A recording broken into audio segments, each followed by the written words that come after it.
로마서 9장 14절에서 29절의 말씀입니다.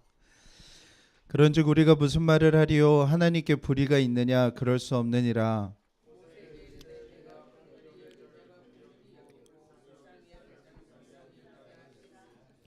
그런즉 원하는 자로 말미암음도 아니요 다른 박질하는 자로 말미암음도 아니요 오직 긍휼히 여기시는 하느님으로 말미암이니라.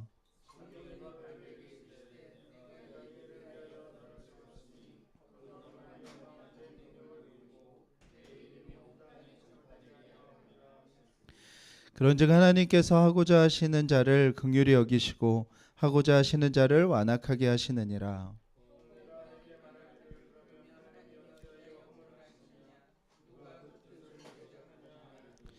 이 사람아, 내가 누구이기에 감히 하나님께 반문하느냐? 지음을 받은 물건이 지은 자에게 어찌 나를 이같이 만들었느냐 말하겠느냐?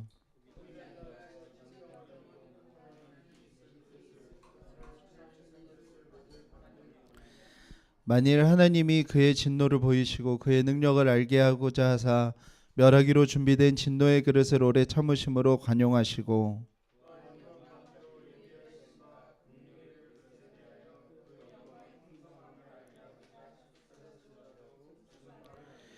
이 그릇은 우리니 곧 유대인 중에서뿐 아니라 이방인 중에서도 부르신 자니라.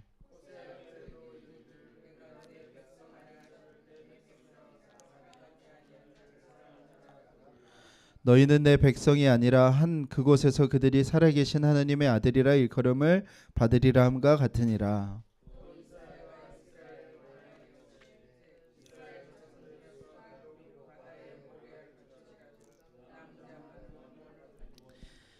주께서 땅 위에서 그 말씀을 이루고 속히 시행하리라 하셨느니라. 또한 이사야가 미리 말한 바 만일 만군의 주께서 우리에게 씨를 남겨두지 아니하셨더라면 우리가 소돔과 같이 되고 고모라와 같으리로 땀과 같으니라. 아멘. 우리 옆에 분에게 인사 나누겠습니다. 한 주간도 수고하셨습니다. 이렇게 인사 나누겠습니다. 오늘 특별히 좀 아프신 분들이 많이 있는데 좀 서로를 위하여서도 기도해 주시면 감사하겠습니다. 유명한 영화 대사 중에 류승범 씨가 연기한 대사 중에 이런 말이 있습니다. 호의가 계속되면 사람들은 그게 권리인 줄 안다. 이런 말이 있어요. 사람과의 관계에서 대부분 그 사람과의 관계들이 깨어지거나 상하거나 무너질 때 보면 저는 어김없이 이 말이 생각이 들더라고요. 사람은 누구나 한 번 도와주면 되게 고마워하지만 여러 번 도와주면 어느 순간에 그게 당연한 것처럼 생각하고 권리처럼 생각을 하는 그런 사람의 어떤 부패한 모습, 부패한 마음의 모습들을 보게 됩니다. 대부분 관계가 깨어질 때는 언제나 그런 모습들이 나타나기 때문에 관계가 깨어지죠. 하나님과의 관계에서도 우리가 그 말을 좀 깊이 생각해 볼 필요가 있습니다.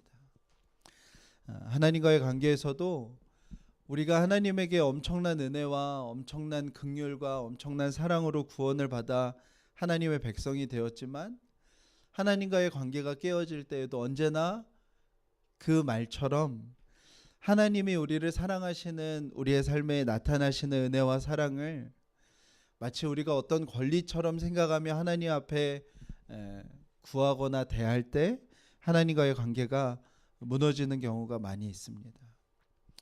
하나님은 하나님과 하나님의 백성과 언약을 통해서 관계를 맺으십니다. 저와 여러분은 예수 그리스도를 통하여서 하나님과 하나님 백성의 삶을 살게 된 자들이 되었지요. 저희에게 있어서 신앙생활에 있어서 제일 중요한 것은 그 계약이 동등한 위치의 존재가 맺은 계약이 아니라는 것입니다. 창조주와 피조물이 맺은 계약이라는 것이죠. 하나님께서 놀라운 은혜와 능력으로 피조물에게 찾아오셔서 맺으신 계약이 저와 여러분을 구원하신 구원에 대한 사건입니다. 그렇기 때문에 구약의 여러 이야기 속에서도 또 예수 그리스도의 십자가 사건 속에서도 하나님은 이 구원의 보증을 저와 여러분에게 요구하신 것은 하나도 없습니다. 그 계약의 보증은 다 누가 담당하신 거예요? 하나님 본인이 담당하셨어요. 우리도 그렇잖아요. 누군가와 누군가가 계약을 맺는데 동등한 위치라면 동등한 조건의 보증 속에서 계약을 맺게 되죠. 그런데 한 사람에게는 어떤 보증도 필요 없고 한 사람이 모든 보증을 담당해서 계약을 맺었다면 그 두 사이에는 본질상 완전히 다른 차원의 계약을 맺었다는 것입니다. 하나님은 이 계약을 통해서 구원받은 자에게 하나님의 계획을 말씀하시고 구원받은 자가 이제 하나님의 계획을 이 땅 가운데서 성취하며 살아가는 그 삶을 하나님은 우리에게 말씀하셨습니다. 하나님의 엄청난 호의이고 은혜이고 한없는 긍휼인데 문제는 언제나 그 사랑을 받은 하나님의 백성들이 어느 순간에 한 가지를 오해하고 착각하게 되는 것이죠. 그게 뭐냐면 내가 원래 계약을 맺을 만한 사람이어서 하나님이 나와 계약했구나라는 생각을 하게 되는 것입니다. 내가 마치 구원받은 존재, 구원을 받을 만한 존재였던 것처럼 내가 마치 남들과는 정말 다른 삶을 능히 살 수 있는 존재인 것처럼 생각하게 되는 것이죠. 그러면서 하나님의 계획이 언제나 그 사람을 통해서 나타나는 것이 아니라 그 사람이 하나님의 진노 가운데 머물게 되는 모습들이 우리가 보는 성경에 나와 있는 말씀들입니다. 하나님과 하나님의 백성으로 맺어진 이 관계가, 이 계약이 깨어지는 순간들은 이런 모습입니다. 첫 번째 모습은 지난주에 나눈 내용이죠. 언약이 이루어질 때 마땅히 내가 받아야 될 보상이 있다고 생각하는 것입니다. 언약이 이루어질 때 그 보상이 내게 이루어지지 않으면 그 언약을 하찮게 여기는 모습이 있는 것이고요. 두 번째는 오늘 나누고 싶은 이야기인데요. 언약을 이루실 하나님에 대한 관심이 아니라 모든 관심이 나 자신에게 있어질 때 우리는 그 언약을 깨어버리게 된다는 것입니다. 성경에 야곱과 에서가 나옵니다. 그런데 하나님께서 야곱과 언약을 맺으세요. 물론 하나님은 에서 그리고 에서의 후손인 에돔 족속을 하나님은 특별한 사랑으로 돌보셨음을 구약 성경에 여러 번 이야기하십니다. 그러나 하나님은 하나님의 언약의 성취 곧 그리스도 예수가 태어나게 될 조상으로 누구를 선택하시냐면 야곱을 선택하세요. 그런데 한번 생각해 보세요. 여러분 지금으로부터 3,500년 전 이야기거든요. 제가 어제 설교를 준비하면서 3,500년 전에 우리나라에 어떤 일이 있었나 살펴봤더니 고조선이 막 청동기에서 철기로 넘어갈 시대가 3,500년 전이에요. 여러분들 그 시대에 당연히 장자에다가 집안을 책임질 수 있고 상속자가 될 만한 사람은 누구이겠습니까? 사냥을 잘하는 그리고 아버지 곁에서 아버지를 돌볼 줄 아는 에서이겠습니까? 아니면 집에서 이런저런 일을 하는 것을 즐거워하는 야곱이겠습니까? 남자로서 집안을 책임져야 하는 사람으로서 종족을 담당해야 되는 사람으로서 상속자로서 마땅한 사람의 남성상은 누구예요? 에서이지요. 그런데 하나님은 누구를 선택하세요? 야곱을 선택하십니다. 그 이유가 뭘까요? 하나님께서 에서 말고 야곱을 선택하신 이유가 무엇일까요? 16절에 나오는데요. 다른 이유가 하나도 없는 것입니다. 다른 이유가 하나도 없고 오직 한 가지 이유밖에 없는데 무엇이냐면 하나님이 야곱을 긍휼히 여기셨기 때문에 그래요. 우리는 늘 이렇게 생각해요. 원하는 자가 얻는다고 생각하고요. 열심히 최선을 다해 다른 박질하는 자가 얻는다고 생각을 하지요. 그게 세상의 이치이지요. 그래서 우리 모두 다 하나님과 나와의 관계에서도 언제나 그것을 먼저 생각해요. 그런데 그렇지 않다는 거예요. 하나님은 누구를 선택하셨다고요? 하나님이 긍휼히 여기는 자를 선택하셨다는 거예요. 하나님의 언약을 행하시고 이루시는 사람은 그 조건은 단 하나인데 그게 뭐냐면 하나님 안에 있는 긍휼함이라는 거예요. 우리가 하나님과의 관계에서 꼭 기억해야 되는 거, 이 관계가 정말 우리 안에 풍성함으로 나타나고 얻고 누리기 위해서 우리가 반드시 기억해야 되는 것은 바로 이것인 겁니다. 우리가 마땅한 행위로 뭔가 얻지 않아도 얻는 것도 아니라는 것을 기억해야 돼요.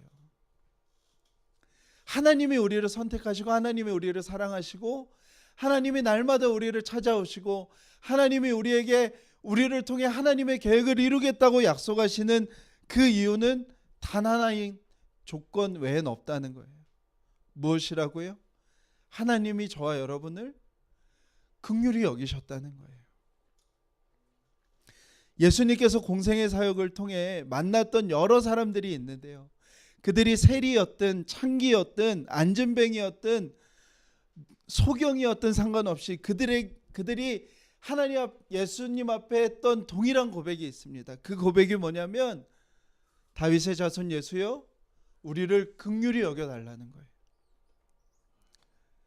나를 긍휼히 여겨주셔서 나를 사람들이 하나님으로부터 저주받았다 버림받았다 하는 자리에서 하나님의 계획 안으로 들어가게 해달라고 그들이 고백했다는 것입니다. 오늘 말씀의 토기장이와 그릇에 대한 이야기를 하죠. 이 이야기는 이야기의 소재는 성경에 여러 번이 나와요. 예레미야에도 나오고 이사야에도 반복하는 말씀이에요. 중요한 건 뭐냐면 저와 여러분은 진흙이에요. 그리고 하나님은 토기장이라는 거예요. 저와 여러분은 진흙에서부터 토기장이신 하나님이 빚으셔서 하나님의 형상을 입은 피조물이 되었죠. 그런데 사람들이 착각을 한다는 거예요.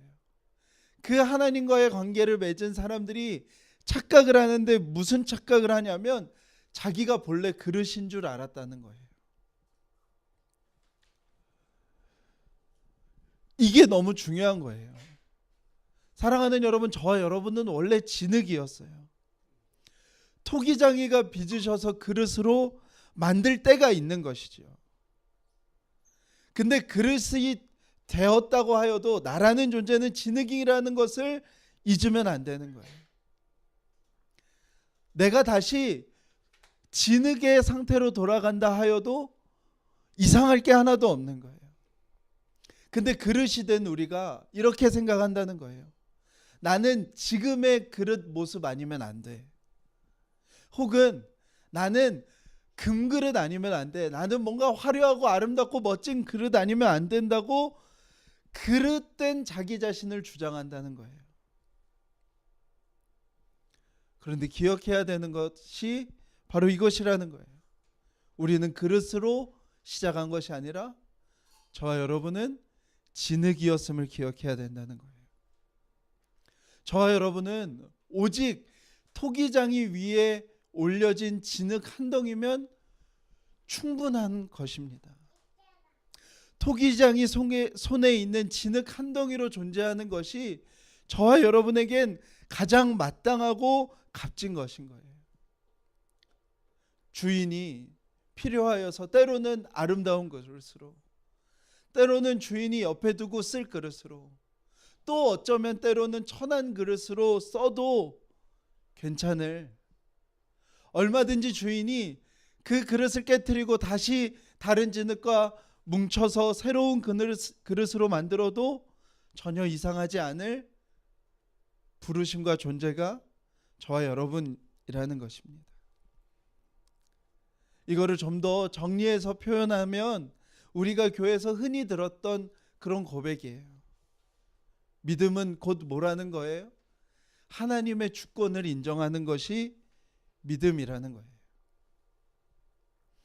하나님이 우리의 삶의 주인 되셨다는 것은 이제 내 삶에 나의 주도권이 사라지고 하나님의 주권이 내 삶 가운데 뿌리 박히는 것이 기쁨이고 감사로 고백하는 것이 믿음인 것이죠.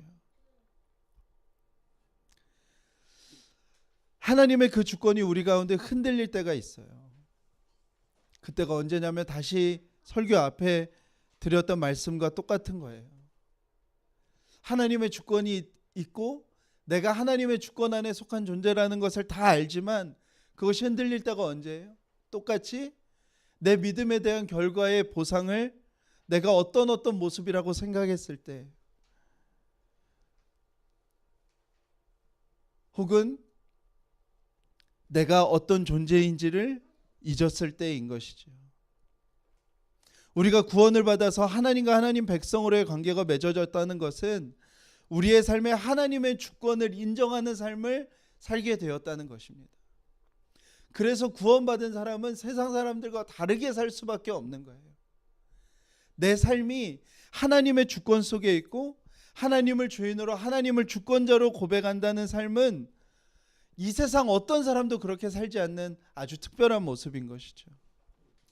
성경이 말하는 저가 무엇이라고 말씀드렸어요? 내가 하나님이 되어 사는 것이요. 내가 내 삶에 하나님이 되어 있는 것인데, 이제 내 삶에 내가 속한 삶의 모든 영역에 주권과 주인이 누구라고 고백하는 것이 믿음이라고요? 하나님이심을 고백하는 거예요. 내가 하나님의 주권을 인정한다는 것은 내 삶에 내가 생각하는 생각과 시점과 나의 기대가 이제 다 하나님의 주권으로 모두 다 모여진다는 것을 이야기하는 거예요. 믿음의 사람은 곧 누구예요? 하나님의 주권을 내 삶 가운데서 이루면서 사는 사람이 바로 믿음의 사람들인 것이죠. 이것이 우리의 삶에 깊숙이 들어올 때는 쉽지 않아요. 왜요? 우리는 모두 다 어떤 실패와 좌절과 무너지는 일들을 우리는 담당을 잘 못해요.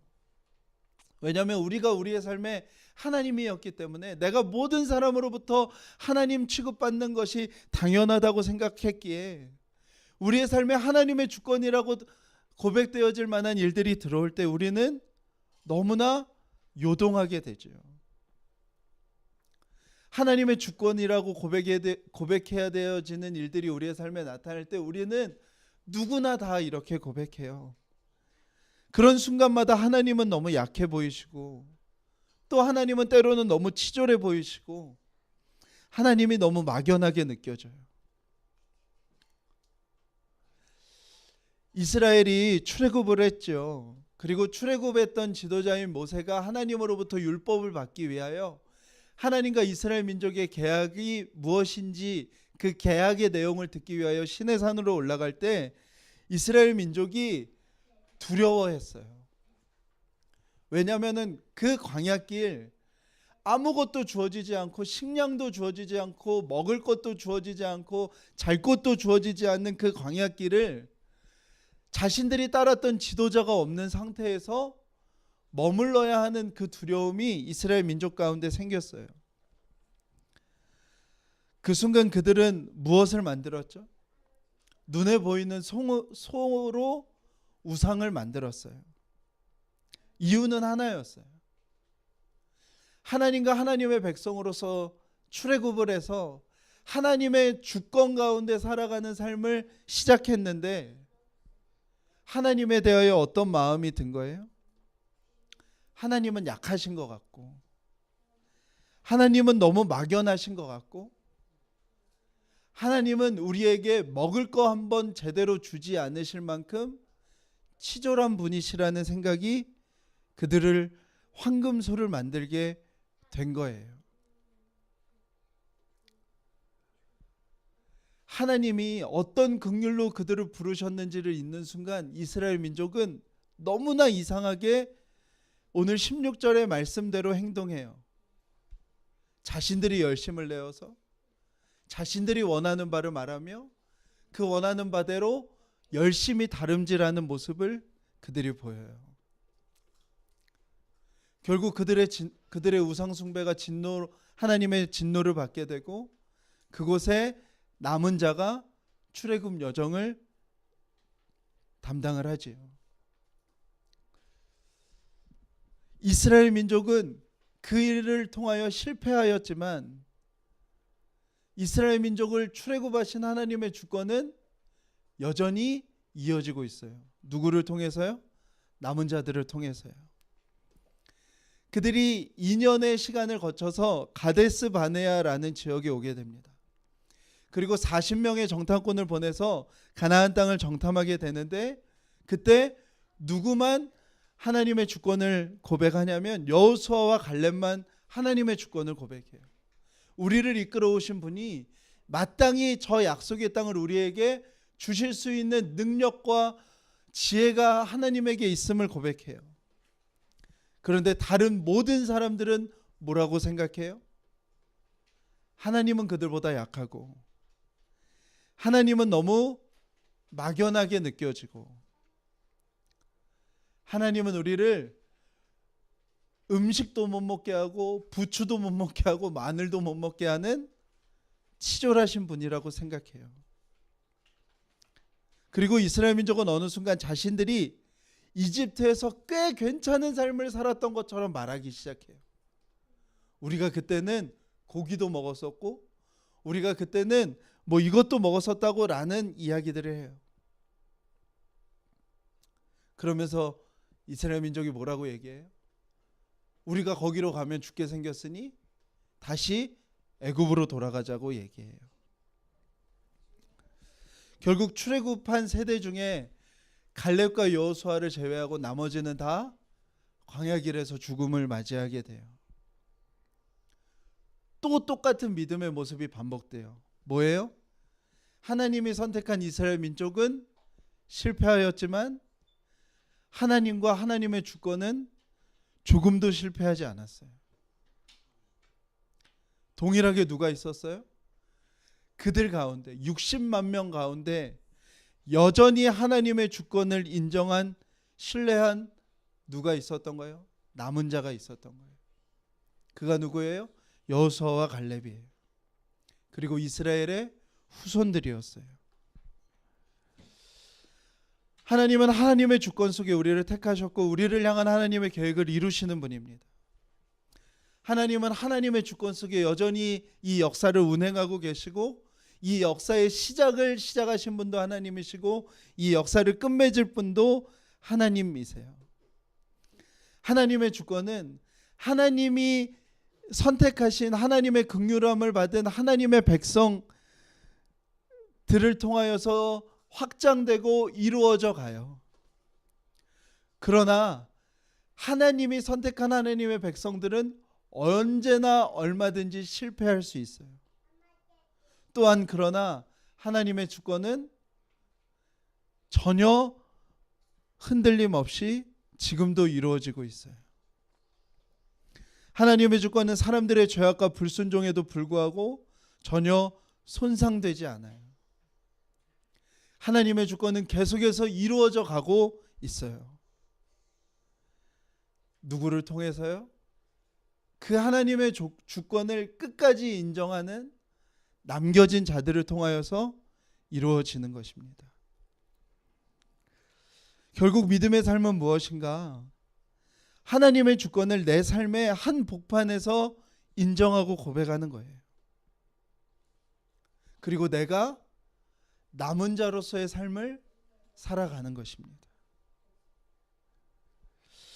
모두가 하나님의 주권을 인정하지 못할 때, 하나님 너무 무력하다고 말할 때, 하나님이 너무 막연하게 느껴질 때, 하나님이 참 치졸하게 느껴질 때, 그래서 모든 사람들이 하나님을 등져 돌아설 때 여전히 하나님의 주권을 신뢰하며 여전히 하나님의 만물의 주인 되심을 고백하며 남은 자로서 이 땅에 남겨진 사람이 되는 것, 그것이 성경이 요구하는 하나님이 선택한 백성들의 삶의 모습인 거예요.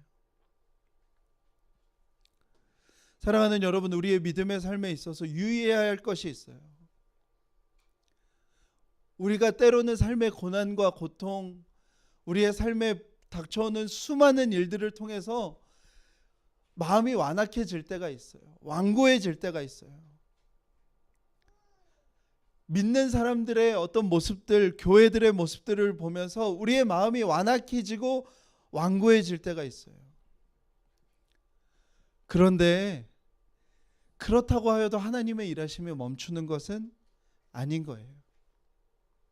하나님은 지금도 일하고 계시고 하나님은 여전히 역사하십니다. 하나님은 지금도 하나님의 계획을 조금의 실패 없이 완성해 가고 계세요.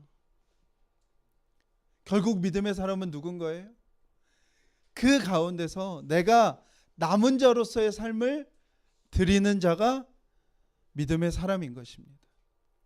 요한계시록에는 이 남은 자를 뭐라고 표현해요? 이기는 자로서의 삶을 사는 것.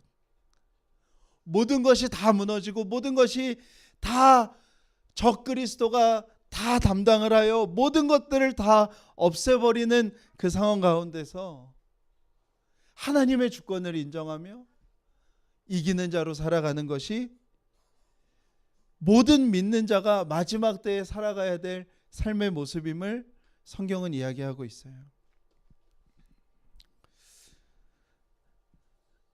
출애굽할 때 애굽의 파라오가 하나님이 완악하게 둔 상태로 있었다고 기록하고 있어요.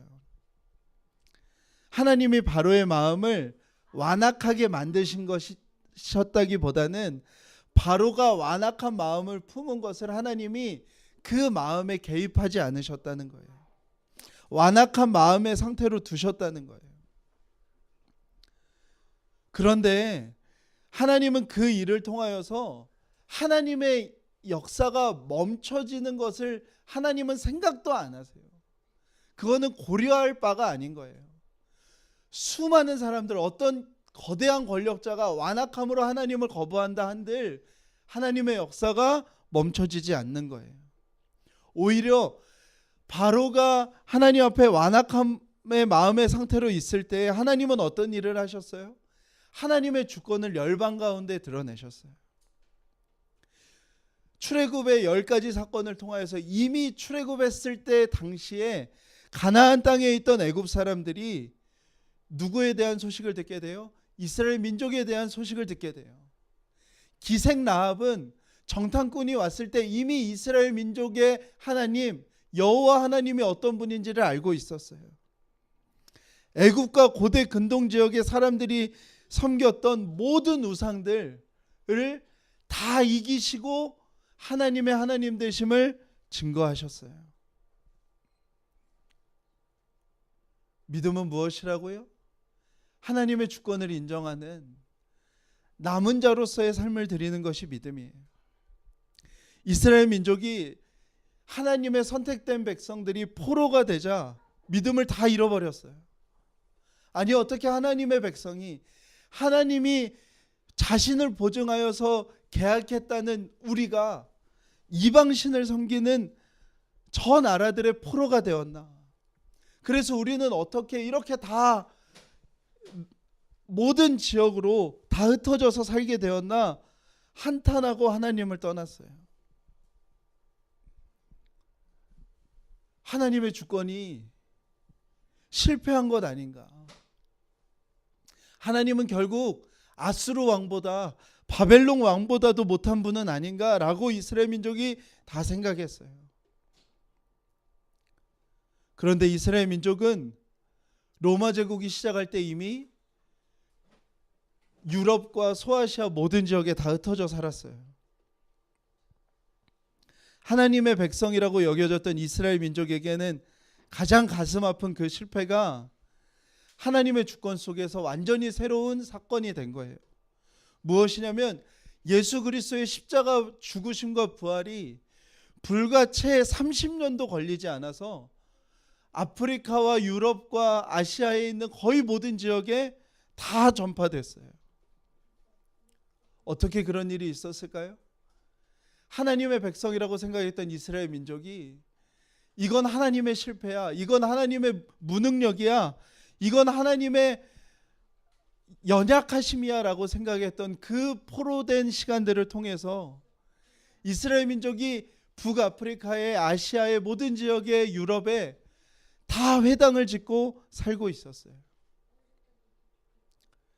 예수님이 오시고 예수님의 죽으심과 부활을 통하여서 그곳들을 통하여서 다 복음이 전하여졌고, 그 시대에 불과 30년도 안 되어서 이 복음이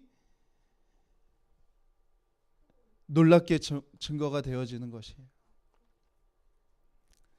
사랑하는 여러분, 우리가 다 요셉의 삶을 기억하고 있어요. 요셉은 형들에게 죽임을 당한 거나 다름이 없어요. 자신의 형들이 자기를 죽일까 말까를 자기 앞에서 의논했어요. 우리가 피를 묻히지 말자 하면서 그 요셉을 노예로 팔았어요.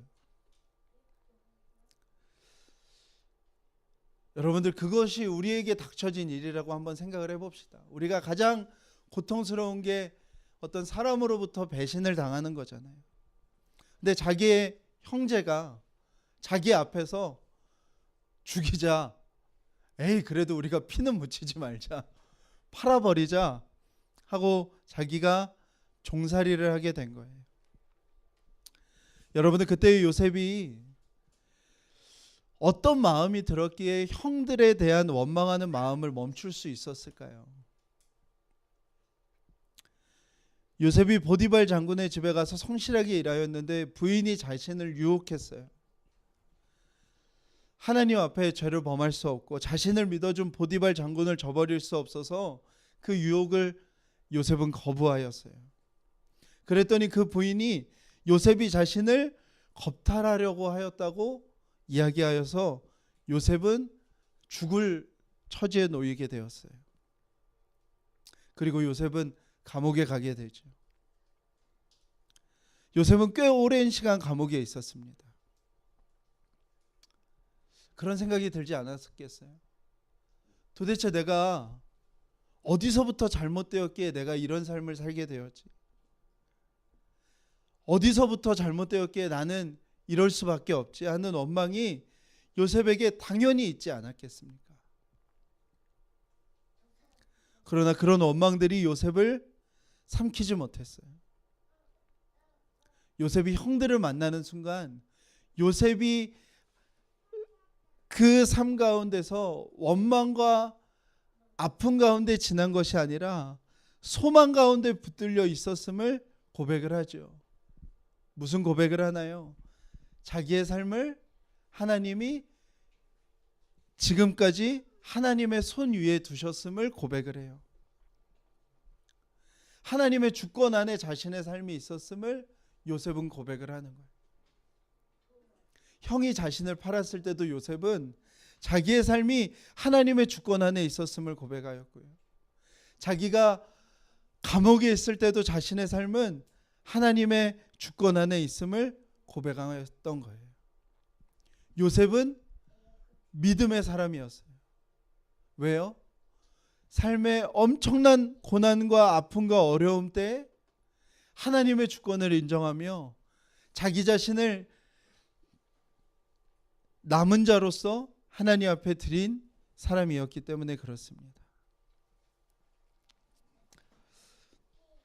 요셉은 완악해져가는 마음에서도, 완고해지는 마음 속에서도 자신의 삶이 하나님의 주권 아래에 있음을 잊지 않았습니다.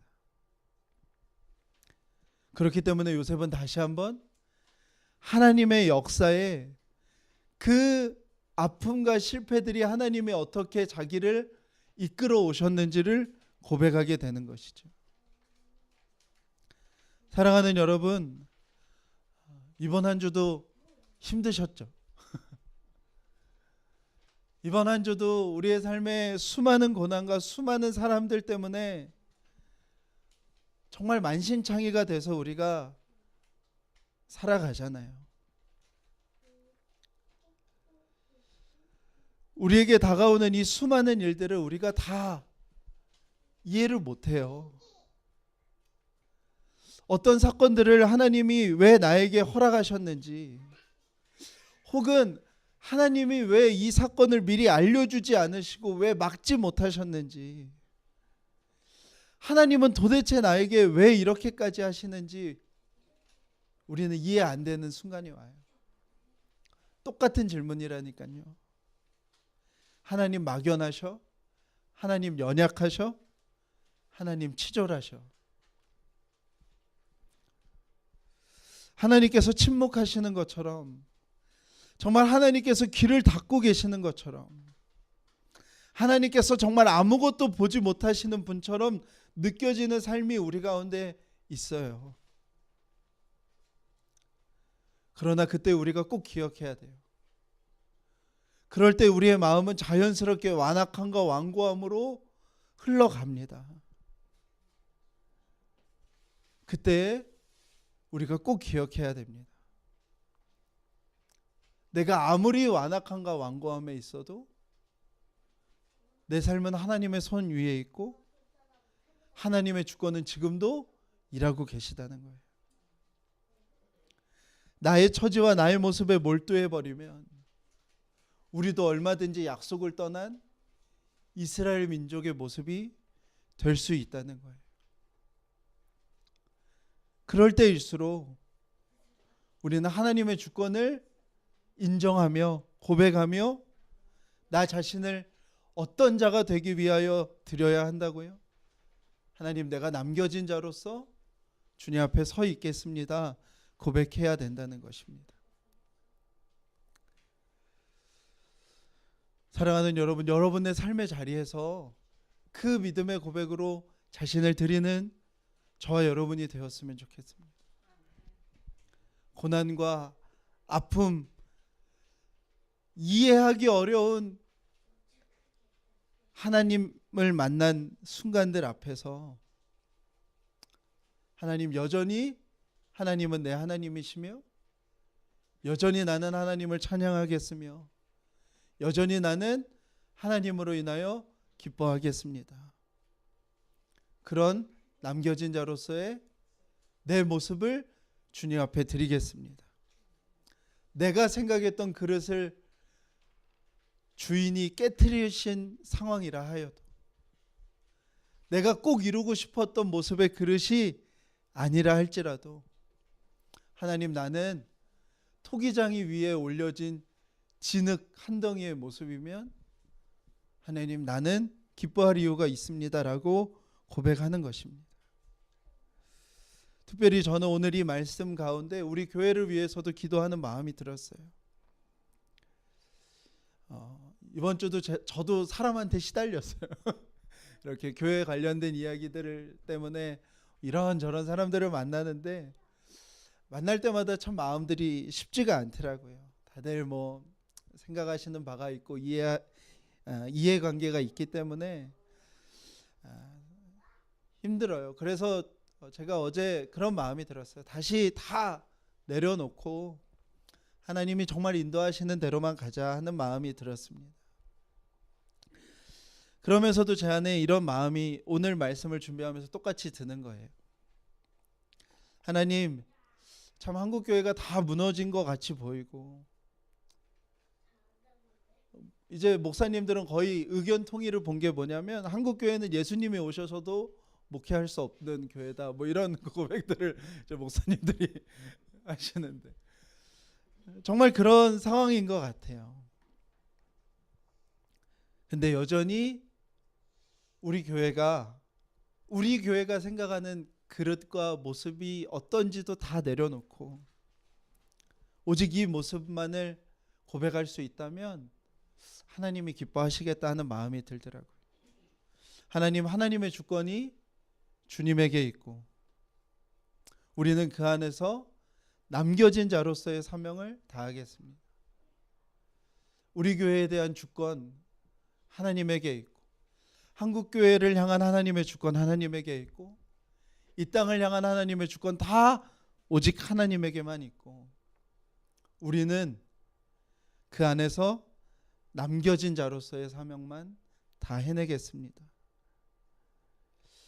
사랑하는 여러분, 우리가 원하는 그릇의 모습이 아니라 토기장이의 손에 들려진 진흙 한 덩이의 모습으로만 우리가 서 있으면 우리는 충분한 것입니다.